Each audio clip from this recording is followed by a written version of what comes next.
जय गुरुदेव।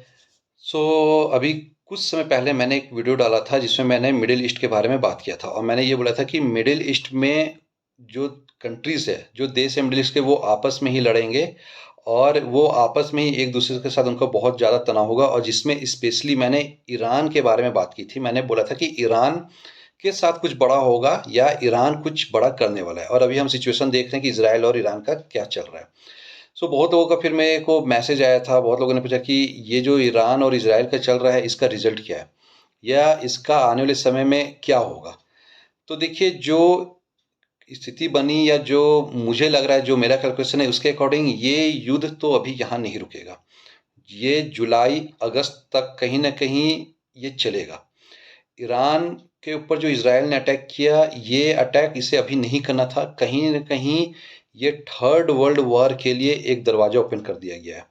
और धीरे धीरे आप देखोगे आने वाले समय में कंट्रीज जो बाकी है, ये धीरे धीरे कहीं ना कहीं इसमें इन्वॉल्व होते रहेंगे। आने वाले 2 महीने अगर मैं बात करूं तो जून, जुलाई और अगस्त के आप हाफ तक ले लीजिए, मीन्स मिड ऑफ अगस्त तक ईरान के थ्रू बहुत बड़ा कोई अटैक इसराइल पे होगा और इसराइल में एक बड़ा मतलब तबाही मचेगा। जो हम बोलते हैं ना कि इसराइल के पास बहुत लेटेस्ट आर्म्स है, अमेरिका का उसको सपोर्ट है, अमेरिका भी इसमें कुछ नहीं कर पाएगा। और उसके जो लेटेस्ट आर्म है, जो भी है, वो वहीं के वहीं रह जाएंगे और ईरान के थ्रू बहुत बड़ा एक अटैक किया जाएगा। अब यहाँ पे जब इसराइल पे अटैक होगा तो इसराइल भी यहाँ नहीं रुकने वाला है।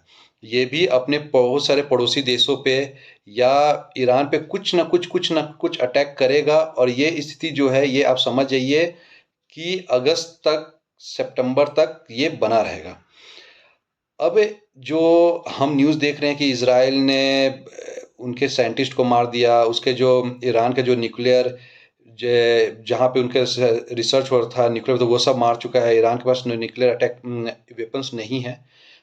तो जो मेरा कैलकुलेशन है, जो मुझे लगता है कि ईरान के पास, आप ये जान जाइए, न्यूक्लियर वेपन आएगा। चाहे कोई पड़ोसी देश इसको दे दे, चाहे वो कहीं से खरीद ले, चाहे कोई भी इसके साथ न्यूक्लियर वेपन शेयर करे, ईरान न्यूक्लियर वेपन खरीद के रहेगा या लेके रहेगा। और जब वर्ल्ड वार स्टार्ट होगा, ईरान पहला ऐसा देश बनेगा जो न्यूक्लियर वेपन का इस्तेमाल कर देगा। और एक बार अगर ईरान ने न्यूक्लियर वेपन का इस्तेमाल किया तो फिर सारे देश जो है वो न्यूक्लियर वेपन का इस्तेमाल करना स्टार्ट कर देंगे, फिर ये रुकेगा नहीं। तो ये जो अटैक हुआ, मेरे अकॉर्डिंग ये अभी नहीं होना था, क्योंकि ये कहीं ना कहीं एक बहुत बड़ा संकट लेके आ चुका है और ये अभी यहाँ पे रुकने वाला भी नहीं है। ईरान के थ्रू आप देखिएगा बहुत बड़ा अटैक होने वाला है इसराइल पे। अब आने वाला जो सिचुएशन बन रहा है देश और दुनिया के लिए, ये बहुत अच्छा नहीं है। जैसे युद्ध स्टार्ट होगा, भारत भी युद्ध में इन्वॉल्व तो होगा, बट वो स्टार्टिंग में न्यूट्रल रहेगा।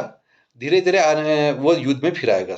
आगे हम जब सिचुएशन जो भी बने, हम इंडिया का उस पर क्या इन्वॉल्वमेंट होगा, चाइना का इंडिया के साथ क्या चलेगा, चाइना इंडिया के साथ क्या करेगा, वो हम धीरे धीरे डिटेल में बाद में बात करेंगे। बट ये युद्ध, ये तो कंफर्म है कि ये कम से कम आप ये समझ जाइए अगस्त मिड या अगस्त पूरा तक ये चलेगा। इसराइल जो है कहीं ना कहीं बाकी अन्य पड़ोसी देशों में भी युद्ध करता रहेगा और उससे एक भारी तबाही होगी। जय गुरुदेव।